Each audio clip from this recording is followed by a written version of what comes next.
जय माता दी। ओम नमः शिवाय। आज हम भगवान शिव की कृपा से श्री शिव पुराण के रुद्र संहिता द्वितीय सती खंड के 32वें अध्याय का श्रवण करने जा रहे हैं। तो चलो श्रवण करते हैं 32वां अध्याय। गणों के मुख से और नारद से भी सती के दग्ध होने की बात सुनकर दक्ष पर कुपित हुए शिव का अपनी जटा से वीरभद्र और महाकाली को प्रकट करके उन्हें यज्ञ विध्वंस करने और विरोधियों को जला डालने की आज्ञा देना। ब्रह्मा जी कहते हैं कि हे नारद, वह आकाशवाणी सुनकर सब देवता आदि भयभीत तथा विस्मित हो गए। उनके मुख से कोई बात नहीं निकली। वह इस तरह खड़े या बैठे रह गए मानो उन पर विशेष मोह छा गया हो। रघु के मंत्र बल से भाग जाने के कारण जो वीर शिवगण नष्ट होने से बच गए थे, वह भगवान शिव की शरण में गए।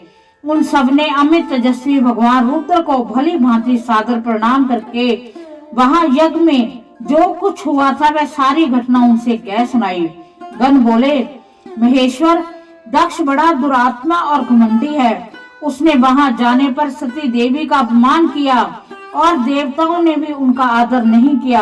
अत्यंत गर्व से भरे हुए उस दुष्ट दक्ष ने आपके लिए यज्ञ में भाग नहीं दिया, दूसरे देवताओं के लिए दिया और आपके विषय में उच्च स्वर से दुर्वचन कहे। प्रभु, यज्ञ में आपका भाग ना देखकर सती देवी कुपित हो उठी और पिता की बारंबार निंदा करके उन्हें तत्काल अपने शरीर को योग अग्नि द्वारा जलाकर भस्म कर दिया।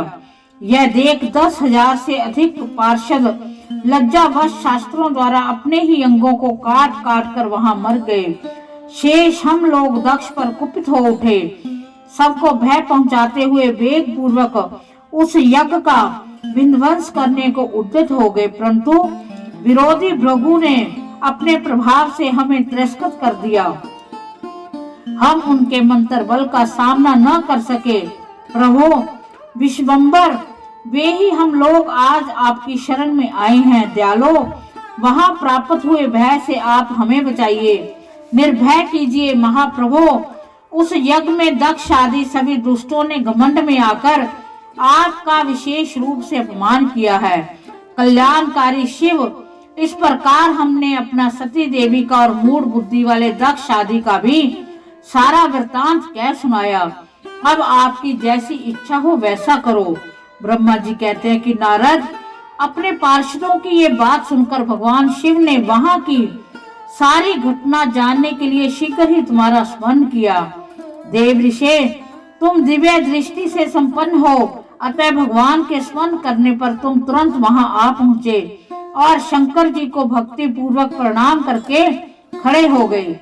स्वामी शिव ने तुम्हारी प्रशंसा करके तुमसे दक्ष यज्ञ में गई हुई सती का समाचार तथा दूसरी घटनाओं को पूछा। तात शंभू के पूछने पर शिव ने मन लगाए रखने वाले तुमने शीघ्र ही वह सारा वृतांत कह सुनाया जो दक्ष यज्ञ में घटित हुआ था। मुने, तुम्हारे मुख से निकली हुई बात सुनकर उस समय महान रुद्र पराक्रम से संपन्न सर्वेश्वर रुद्र ने तुरंत ही बड़ा भारी क्रोध प्रकट किया।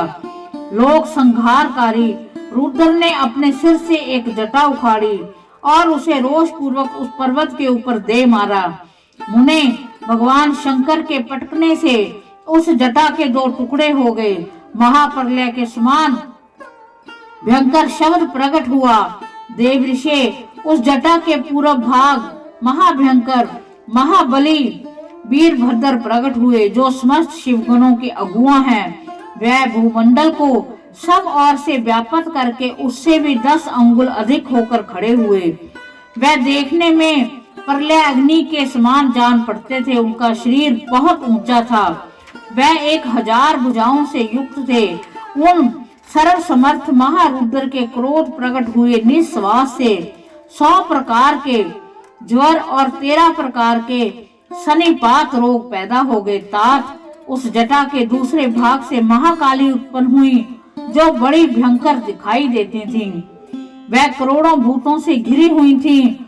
जो ज्वर पैदा हुए वह सबके सब शरीरधारी, क्रूर और समस्त लोगों के लिए भयंकर थे। वह अपने तेज से प्रज्वलित हो सब और दाव उत्पन्न करते हुए से प्रतीत होते थे। वीरभद्र बातचीत करने में बड़े कुशल थे। उन्होंने दोनों हाथ जोड़कर परमेश्वर शिव को प्रणाम करके कहा। वीरभद्र बोले, महारुद्र सोम, सूर्य और अग्नि को 3 नेत्रों के रूप में धारण करने वाले प्रभु, शीघ्र आज्ञा दीजिए। मुझे इस समय कौन सा कार्य करना होगा? ईशान, क्या मुझे आधे ही क्षण में सारे समुद्रों को सुखा देना है या इतने ही समय में संपूर्ण पर्वतों को पीस डालना है? हर मैं एक ही क्षण में ब्राह्मण को भस्म कर डालूं या समस्त देवताओं और मुनीश्वरों को जलाकर राख कर दूं? शंकर, ईशान, क्या मैं समस्त लोगों को उल्ट पुल्ट दूं या संपूर्ण प्राणियों का विनाश कर डालूं? हे महेश्वर, आपकी कृपा से कहीं कोई भी ऐसा कार्य नहीं है जिसे मैं न कर सकूं। पराक्रम के द्वारा मेरी समानता करने वाला वीर न पहले कभी हुआ है न ही आगे होगा। हे शंकर, आप किसी तिनके को भेज दें तो वह भी बिना किसी यत्न के क्षण भर में बड़े से बड़ा कार्य सिद्ध कर सकता है, इसमें कोई भी संशय नहीं है। हे शंभो, यद्यपि आपकी लीला मात्र से सारा कार्य सिद्ध हो जाता है, तथापि जो मुझे भेजा जा रहा है ये मुझ पर आपका अनुग्रह ही है। हे शंभो, मुझ में भी जो ऐसी शक्ति है वह आपकी कृपा से ही प्राप्त हुई है। शंकर, आपकी कृपा के बिना किसी में भी कोई शक्ति नहीं हो सकती। वास्तव में आपकी आज्ञा के बिना कोई तिनके आदि को भी हिलाने में समर्थ नहीं है, यह निस्संदेह कहा जा सकता है। महादेव, मैं आपके चरणों में बारंबार प्रणाम करता हूँ। हर आप अपने अभिष्ट कार्य की सिद्धि के लिए आज मुझे शीघ्र भेजिए। शंभो, मेरे दाहिने अंग बार बार फड़क रहे हैं, इससे सूचित हो रहा है कि मेरी विजय अवश्य होगी, अतः प्रभु मुझे भेजिए। शंकर, आज मुझे कोई अभूतपूर्व एवं विशेष हर्ष तथा उत्साह का अनुभव हो रहा है और मेरा चित्त आपके चरण कमल में लगा हुआ है, अतः पग पग पर मेरे लिए शुभ प्रणाम का विस्तार होगा। हे शंभो, आप शुभ के आधार हैं। जिसकी आप में दृढ़ भक्ति है उसी को सदा विजय प्राप्त होती है और उसी का दिनों दिन शुभ होता है। ब्रह्मा जी कहते हैं कि नारद, उसकी ये बात सुनकर सर्व मंगला के पति भगवान शिव बहुत संतुष्ट हुए। वीरभद्र, तुम्हारी जय हो, ऐसा आशीर्वाद देकर वह फिर बोले। महेश्वर ने कहा कि मेरे पार्षदों में श्रेष्ठ वीरभद्र ब्रह्मा जी का पुत्र दक्ष बड़ा दुष्ट है। उस मूर्ख को बड़ा घमंड हो गया है, अतः इन दिनों वह विशेष रूप से मेरा विरोध करने लगा है। दक्ष इस समय एक यज्ञ करने के लिए उद्यत है। तुम याग परिवार सहित उस यज्ञ को भस्म करके फिर शीघ्र मेरे स्थान पर लौट आओ। यदि देवता, गंधर्व, यक्ष अथवा अन्य कोई तुम्हारा सामना करने के लिए उद्यत हो, उन्हें भी आज ही शीघ्र और सहसा भस्म कर डालना। दधीची की दिलाई हुई मेरी शब्द का उल्लंघन करके जो देवता आदि वहां ठहरे हुए हैं, उन्हें तुम निश्चय ही प्रयत्न पूर्वक जलाकर भस्म कर देना। जो मेरी शब्द का उल्लंघन करके गर्व युक्त हो वहां ठहरे हुए हैं, वह सब के सब मेरे द्रोही हैं, अतः उन्हें अग्नि में माया से जला डालो। दक्ष की यज्ञशाला में जो अपनी पत्नियां और सारभूत उपकरणों के साथ बैठे हों, उन सबको जलाकर भस्म कर देने के पश्चात फिर शीघ्र लौट आना। तुम्हारे वहां जाने पर विश्व देव आदि देवगण भी यदि सामने आ तुम्हारी सादर स्तुति करें तो भी तुम उन्हें शीघ्र आग की ज्वाला से जलाकर ही छोड़ना। वीर, वहां दक्ष आदि सब लोगों की पत्नी और बंधु बांधवों सहित जलाकर जल को लीला पूर्वक पी जाना। ब्रह्मा जी कहते हैं कि नारद, जो वैदिक मर्यादा के पालक, काल के भी शत्रु तथा सबके ईश्वर हैं, वे भगवान रुद्र रोष में लाल आंखें किए महावीर वीरभद्र से ऐसा कहकर चुप हो गए।